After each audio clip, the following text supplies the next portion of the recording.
Ei bună, bine ați venit la un nou vlog. Acest vlog va fi în special aproape tot ceea ce am făcut eu în luna august, adică în ultima lună de vară din 2021. Și la începutul lunii am vizitat de multe ori Clujul. Iar atunci, în perioada aia, a fost și Electric Castle. Sincer, nu m-a interesat aproape de nimeni de la Electric Castle, numai chiar de câțiva oameni m-a interesat, deși eu vin de Aurora din America, sau de unde a fost. Nici m-am dus, nu știam care piese nașpa. Oricum, într-un fel am fost obligat să asist la show-ul de la Electric Castle, pentru că era acolo un aer liber, așa că am filmat și eu câteva secvențe. În timp ce beam liniștit cafeaua, am fost foarte surprins pentru că avea mai multe stage-uri, mai multe locații din Cluj. Ok, după ce s-a terminat Electric Castle, am vizitat de mai multe ori Clujul și de câteva ori și Târgu Mureșul. Și am făcut o grămadă de lucruri pe care nu le-am filmat. Iar la sfârșitul verii, în ultimul weekend din luna august, ca să încheiem vara așa cum trebuie, am avut 3 zile speciale de conferință organizată de biserica noastră, conferință numită Inima Tatălui, un timp de 3 zile în care am avut trupe și invitați din multe părți ale țării, chiar din Baia Mare și din București și din alte părți. 3 zile unde am putut să ascultăm cuvântul lui Dumnezeu și să ne închinăm lui și am avut parte de un timp superb în ultimul weekend de vară și mă bucur foarte mult că s-a terminat așa, vara 2021. Ok, iar aici vă pun videoclipurile și vă spun mai multe lucruri. Cine în fața noastră, nu pot să cred. Frate, fii atent. Lume la Cluj. O mașină înghețată în parc aici, seară, Hami.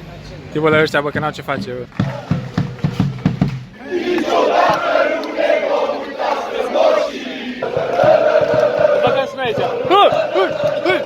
Am ajuns la Electric Castle, bro, oamenii sunt încă frumoși. Ok, așa e backstage, deci efectiv gândești că Electric Castle în mijlocul Clujului, efectiv. Oamenii au plătit ca să fie înăuntru și oamenii ăștia ca să fie afară n-au plătit. Like, bro, cum se poate așa ceva? Și ea cred că-s VIP acolo sau ceva. Vedeți și o mulțime. Fai, Electric Castle, cel mai tare. Ok, și aici, cam așa în fața scenei, aici e intrarea. Și e așa de diferit înăuntru față de afară. Lidl.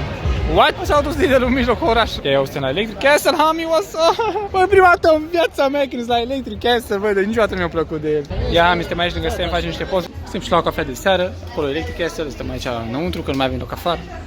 Băi, de fapt, nu lumea aici, mâncați zilele tale, zic că la spectacol, băi. Băi, am ieșit aici într-o pădure unde se vede Clujul de sus, dar nu se prea vede. Să vedem și noi o stele de ploaie, dar nu prea este ploaie de stele. Eu și cam așa e pe aici în timpul zilei, Clujul de fiecare zi. Deci suntem aici în parc și se aude muzica de pe cetățuia. Bum. Eu, băiatul, fă o schemă, băiatul. Bă, suntem aici în parcul ăsta de schetăriști și trotinetiști. Bă, trotinetă, putem da deja câți hippie sunt pe aici, mă. O, la, mâncați ce mai are omul ăla. Oi, nu reușește, nu? Te bagi în filmare, fă. Ce, nu știu ce-s cu oamenii ăștia, dar e ceva și cu ei. Bă, au început chilafonii, bă, și am fost departe, dar nici nu știu cine e ăsta, dar e ok. Bă, asta chiar e culmea, man. Face playback rău de tot. Deci nu pot să cred câți oameni sunt. Ăștia sunt oamenii. Bro, ce? Nu știu dacă sunt 50 acolo. Auzi aici baznică.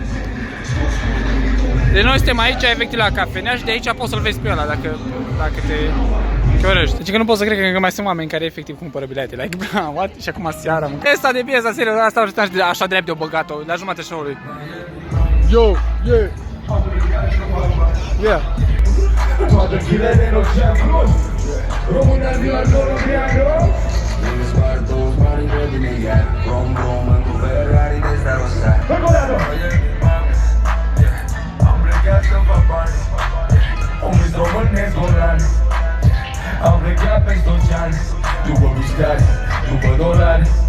Dragoste înainte de bani, Cluj! Dragoste înainte de bani! Dacă îi faceți cu ură, știți deja unde să ajunge. Le zice băiatul, le zice băiatul. Mai vreți nu ne vede după laptop? Voi vreți din tot sufletul. Suntem în cel mai tare restaurant, suntem înăuntru, dar măcar mâncăm ceva. Dar suntem afară, înăuntru. S-a subsol. Aici în parc este altceva. Operă, Hami, Cluj, orchestra, auzi. Nu, s-a terminat, acum pe gata am ajuns noi, bă. Lasă îngrijorarea ta în mâna lui Dumnezeu. Lasă jugul meu, spune Dumnezeu. E ușor. Lasă-mă să îngrijesc de tine, spune Dumnezeu. Eu sunt păstorul tău, te conduc la apă de odihnă. Deschide cerul, deschide rani, să ne inunzi cu milă. Bă, și-am atât într-un concert tot țiva, acum avem unguri aici, frate, auzi. Ce de oameni! Wow! Cred că e prima dată când stau la terasă aici, bro, n-am mărit și amic la o milkshake, Hami. Băi, frate, am ajuns noi la concert de aia, de plictisitor, cred că oamenii ăștia numai de-aia că au ieșit din casă, că altfel nu, n-avea ce să facă seara în casă, dar altfel nu s-au adunat de aici, serios, de altfel. Madre mia! Mai e și pe ungurește, din casa, cine înțelege? Numai ăsta nu ia. Aplaudă careva, dar nu, mai bine nu. Nu ne lasă înăuntru numai cu test de COVID, dar cine e sărăce când nici n-ai ce să vezi aici, în casă? Chiar n-ai, efectiv. Ai dat o plimbare și pe strada asta, nu știu ce arată așa de nebune ca pe telefonul ăsta, dar e plin pe aici, mă, homies. Plin de unguri acum. Stai retlec. Și că e seară de jazz aici, bro. Dar ce plin e aici, mă.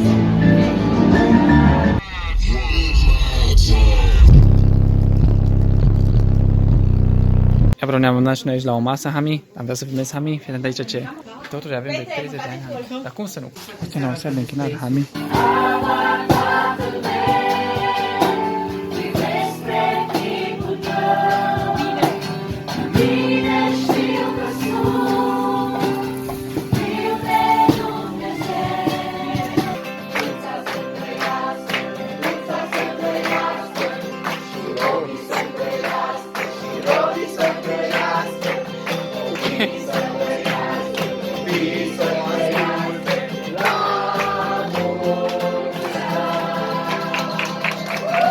Când te trezești dimineața să-L dorești să fie El stânca ta.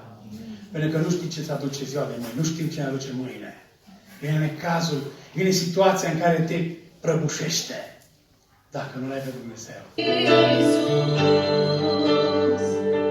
Ești viața mea, mă dăruiesc cu tot ce sunt, eu te iubesc, Iisus. Ca și o comunitate în seara aceasta, vă încurajez, rededicați-vă să-L așteptați pe Domnul, personal și ca biserică. Vom vedea trezire în această biserică și trezire în România. Tatăl meu, privesc spre chipul tău, tine știu că sunt fiu de Dumnezeu. Și trebuie să filmez că aproape teza am fost azi în Târgu Mureș, Hami, până seara la mall, Hami. Ia, ce fain se vede de aici, orașul nici nu se vede.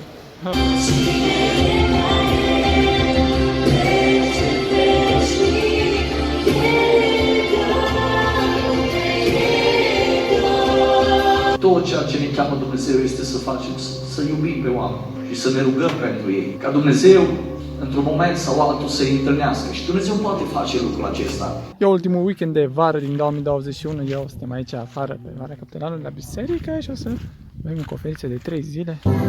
Iubirea ta mă ține, în toate mă susține, ea luptă pentru mine, îmi dă victorie.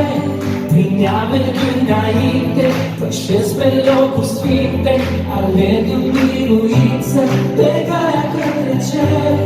Nu-i nimic prea greu pentru Domnul meu, universul ne-ar cădea, tu rescrii istoria.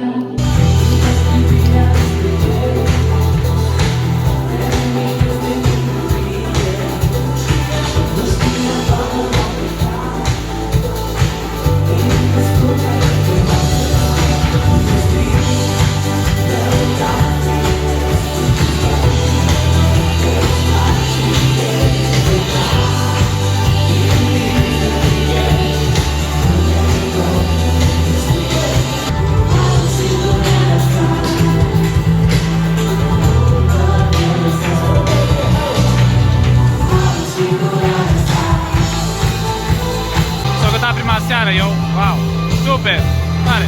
Ok, la timpul de seară suntem aici în Capitolani, Hami, la o conferință. Hami, ia să vedem ce o să fie. Suntem aici la Lumini, Hami.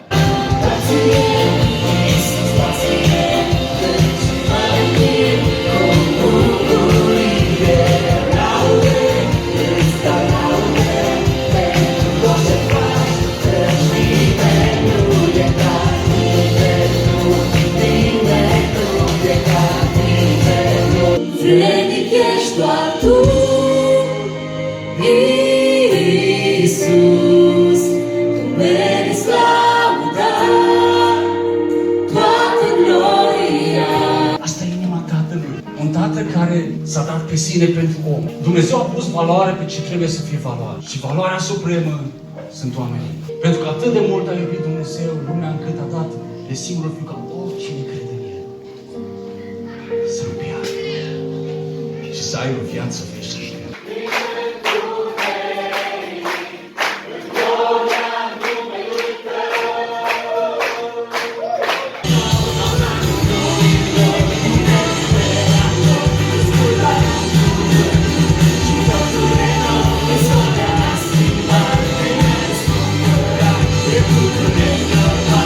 ultima duminică de vară din 2021 am ieșit la conferință, dar la început.